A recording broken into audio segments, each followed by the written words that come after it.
Tim Basarnas Denpasar berupaya mengevakuasi 3 korban setelah kendaraannya terperosok ke dalam jalan ambrol di Jalan Erlangga, Bangli.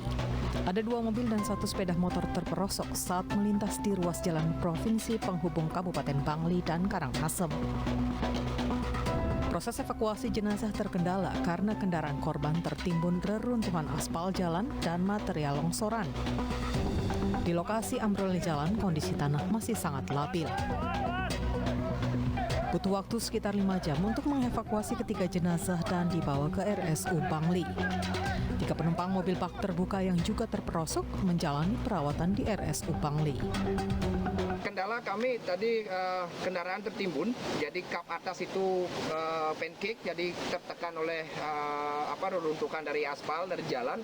Kami bongkar dulu, kami turunkan dulu kap atas karena terlalu menekan sehingga kami belah dengan K12 itu kita potong, kap kita lepas, baru kita bisa mengevakuasi korban. Runtuhnya jalan yang berada di Banjar Sidembunut, Kelurahan Cempaka, Bangli diperkirakan terjadi pukul 12 malam usai diguyur hujan deras sehari sebelumnya. Diduga para korban yang terperosok tidak mengetahui kondisi jalan yang ambrol karena suasana gelap. Diguyur hujan yang sangat lebat sekali, kurang lebih berkisaran 4-5 jam dengan intensitas yang sangat tinggi. Di Kabupaten Bangli terjadi beberapa longsor. Dan yang paling fatal sekali adalah dengan jebolnya jalan provinsi di ruas Jalan Erlangga, yaitu di sebelah timur Sasana Budaya Kabupaten Bangli. Sementara untuk mengevakuasi kendaraan korban, petugas masih menunggu alat derek.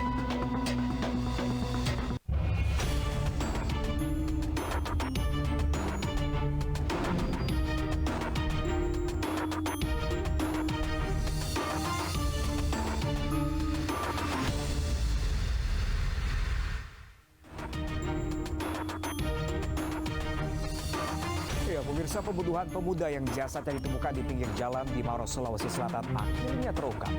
Pemuda ini ternyata dikeroyok 5 orang yang sedang berpesta minuman keras karena dituduh hendak mencuri motor salah satu pelaku.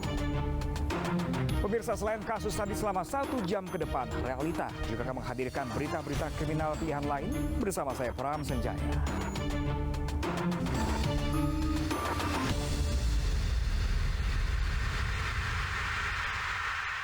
Pemirsa, status kasus KDRT yang disangkakan kepada artis Rizky Bilar kini naik ke tingkat penyidikan dan sebelumnya polisi telah memeriksa 5 saksi termasuk orang tua Lesti Kejora.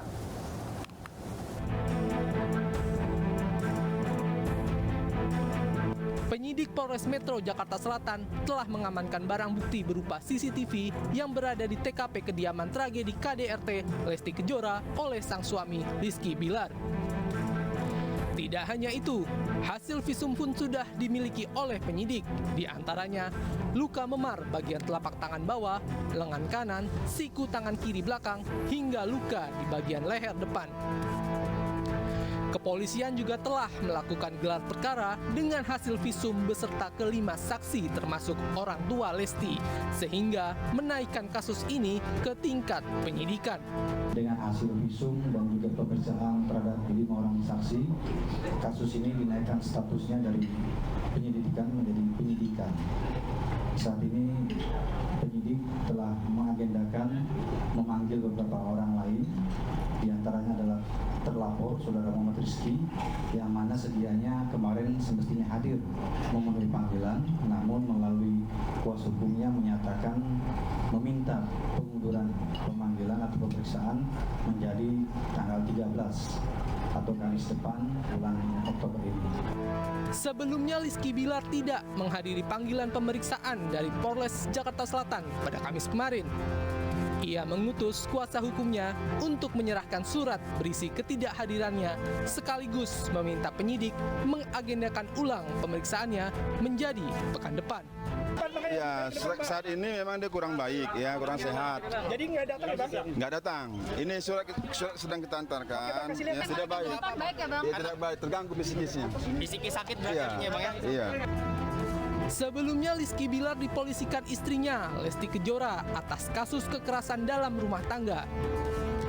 Atas perbuatannya, Rizky Bilar dijerat pasal 44 Undang-Undang Nomor 23 Tahun 2004 tentang penghapusan kekerasan dalam rumah tangga dengan ancaman hukuman 5 tahun penjara. Pemirsa, seorang wanita penghuni rumah kontrakan nyaris diperkosa pencuri yang menyusup masuk ke kamarnya di Medan, Sumatera Utara. Pelaku juga sempat mengancam korban sebelum kabur hingga akhirnya ditangkap dan diamuk warga hingga babak belur.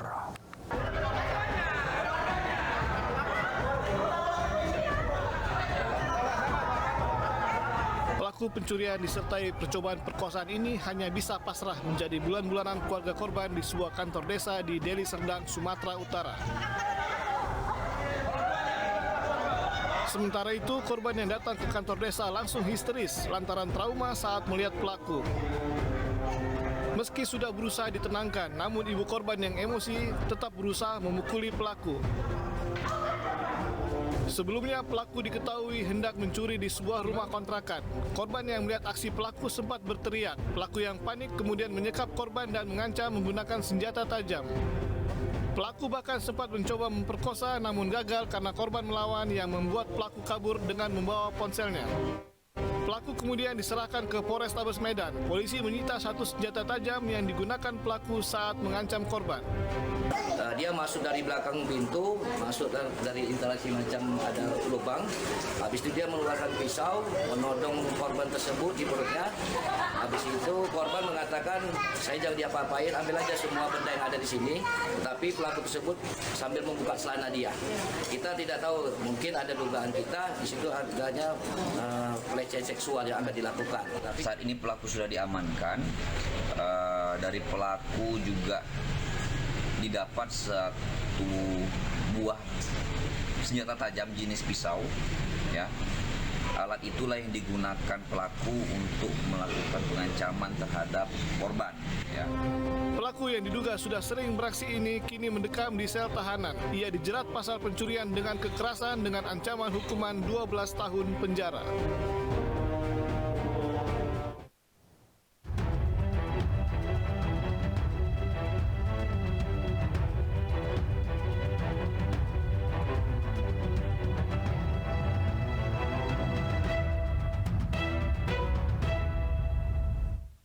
Seorang sopir angkutan kota di Kota Tangerang, Banten tewas usai terlibat duel dengan sesama sopir. Usai membunuh, pelaku sempat membawa kabur angkot korban dan kini dalam pengejaran polisi.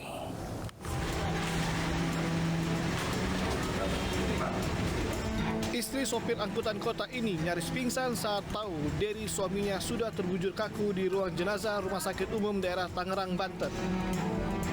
Sebelumnya, warga menemukan jasad Dery di lahan kosong kawasan Pusat Pendidikan Cikokol, Kota Tangerang. Ditemukan sejumlah luka tikaman senjata tajam di tubuh pria 35 tahun itu. Korban diketahui berduel dengan sesama sopir angkutan kota jurusan Tangerang Serpong yang diduga dipicu berebut penumpang. Setelah membunuh, pelaku sempat membawa kabur mobil angkot korban yang ditemukan polisi menabrak trotoar dekat lokasi kejadian pembunuhan. Saat ini pelaku yang sudah diketahui identitasnya masih diburu polisi. Namanya juga kan pembunuhan, Bang, ya. Ya keluarga pastinya tidak terima lah dengan kakak iparnya telah dibunuh gitu kan. Ya mudah-mudahan pelakunya itu tertangkap dengan balasan yang setimpal lah dengan apa yang dia perbuat lah, dihukum.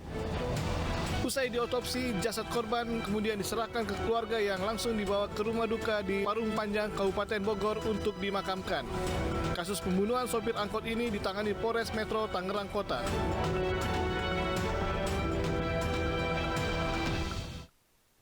Pemirsa, pembunuhan pemuda yang jasadnya ditemukan di pinggir jalan di Maros, Sulawesi Selatan akhirnya terungkap.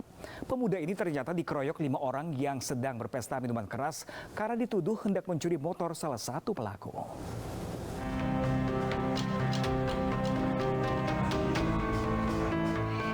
Inilah 5 sekawan pelaku pembunuhan Muhammad Irham yang jasadnya ditemukan di pinggir jalan Dusun Bontoleko, Desa Aletengai, Kabupaten Maros, Sulawesi Selatan. Kelima pelaku ini ditangkap aparat Polres Maros di sejumlah tempat berbeda. Dari hasil pemeriksaan, pelaku mengaku mengeroyok korban yang dituduh hendak mencuri motor salah satu pelaku. Korban yang dikira sudah tewas lalu dibawa menggunakan motor untuk dibuang di sebuah tempat. Namun dalam perjalanan, korban memberontak hingga terjatuh di jalanan. Karena panik, korban akhirnya ditinggalkan dan ditemukan warga sudah tidak bernyawa. Dari kelimanya, polisi menyita sejumlah barang bukti, diantaranya sebatang bambu yang digunakan menganiaya, pakaian korban yang penuh bercak darah, dan 2 sepeda motor. Malam hari duduk ini orang di pinggir jalan, kemudian ini orang ini minum di dalam, kemudian tengah malam itu ada orang yang duduk di atas motor. Terus? Iya. Keluar ini karena mungkin pernah dengar ada selalu pencuri motor, dia tanya, kok kamu kenapa di atas motor saya gitu? Kok mau mencuri ya? Belum sempat jawab apa segala macam, tak langsung dihajar ya Bang? Dihajar dia. Untuk mempertanggungjawabkan perbuatannya, kelima pelaku kini mendekam di sel tahanan Polres Maros. Polisi menjeratnya dengan pasal pengeroyokan yang menyebabkan korbannya tewas dengan ancaman hukuman 12 tahun penjara. Sebelumnya, sesosok jasad pria ditemukan tergeletak di pinggir jalan Dusun Bontoleko, Desa Aletengae yang menggemparkan warga. Dari hasil identifikasi, korban diketahui bernama Muhammad Irham, 26 tahun. Kondisi jasad mengenaskan dengan wajah babak belur serta bersimbah darah. Polisi yang mengolah tempat kejadian perkara turut melibatkan anjing pelacak untuk mencari petunjuk di sekitar lokasi, hingga akhirnya dapat mengungkap 5 pelaku yang tinggal di daerah Simbang, Kabupaten Maros.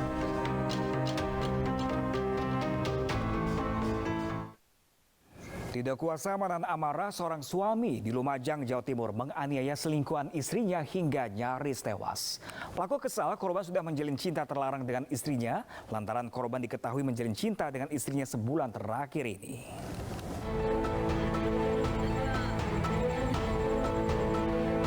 Chandra, pemuda warga desa Jatimulyo, Lumajang ini ditemukan tergeletak bersimbah darah di kebun sengon Desa Selok, Awarawa.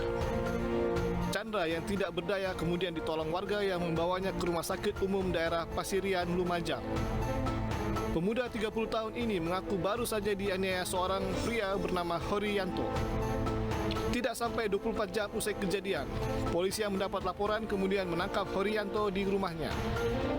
Warga desa Jatimulyo itu mengaku emosi korban diketahui menjalin cinta terlarang dengan istrinya.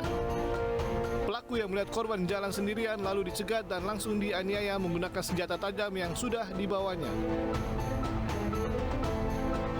Karena ngece-ngece itu kan. Goda istri. Ya kalau goda kan udah selingkuh. Itu setelah itu kan kalau lewat rumah sik glayer-glayer, sik lek kepetu aku nulis ndak enak, aku tepai kerja ngene. Oh, itu selingkuhan istrimu ya? Iya. Chandra itu ya? Iya. Udah berapa lama sampai tahu mereka berselingkuh? Kalau udah 1 bulan lebih. 1 bulan lebih. Taunya dari mana sebenarnya? Dari istri saya tahu. Saya tak tanyain. Waktu saya mau tak tanya, dia bilang pacaran gitu. Dia tak pernah nangumai. Jadi setelah kita lakukan upaya penangkapan terhadap pelaku tersebut bahwa motif awalnya adalah asmara. Pelaku kini mendekam di sel tahanan Polsek Pasirian. Ia dijerat pasal penganiayaan dengan ancaman 5 tahun penjara. Sementara korban dirawat di Rumah Sakit Jatiroto, Lumajang karena luka sabetan senjata tajam yang cukup parah. Selanjutnya pemirsa, polisi menggelar rekonstruksi pembunuhan gadis belia yang jasadnya dikubur di rumah kosong di Temanggung, Jawa Tengah. Dari 41 adegan, terungkap jika korban dipaksa pelaku untuk berhubungan badan sebelum akhirnya cekcok dan korban dihabisi.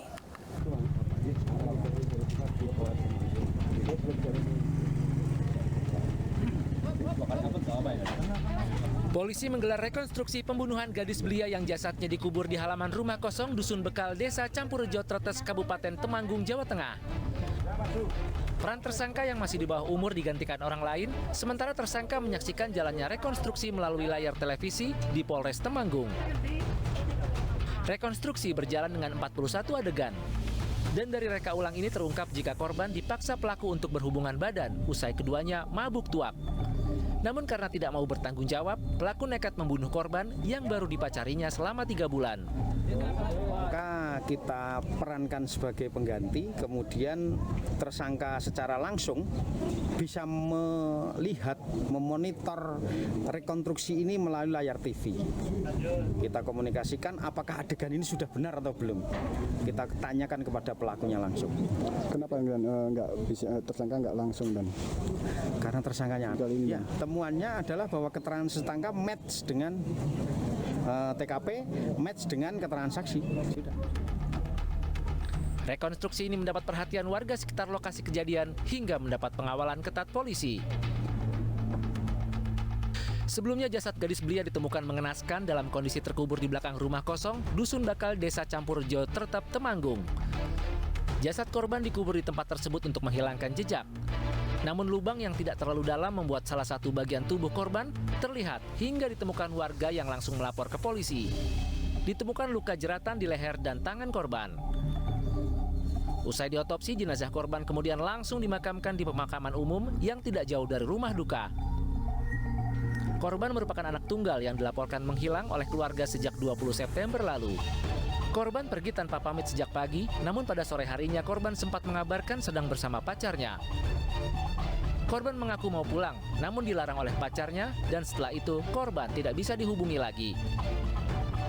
Polres Temanggung kemudian menangkap R, remaja 17 tahun yang merupakan kekasih korban yang baru dipacarnya selama 3 bulan dan sudah dijadikan tersangka. Ia kini merekam di sel tahanan Polres Temanggung dan dijerat pasal berlapis, yakni Undang-Undang Perlindungan Anak, serta pasal pembunuhan dengan ancaman 15 tahun penjara.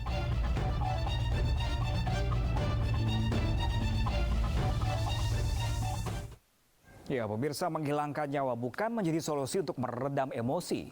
Semuanya seharusnya bisa dilewati dengan mediasi dan komunikasi. Jangan sampai harga nyawa dibuat menjadi tidak berarti. Pemirsa, polisi menggelar rekonstruksi kasus pembunuhan satu keluarga yang dikubur dalam septic tank. Usai jeda, realitas segera kembali untuk Anda sesaat lagi.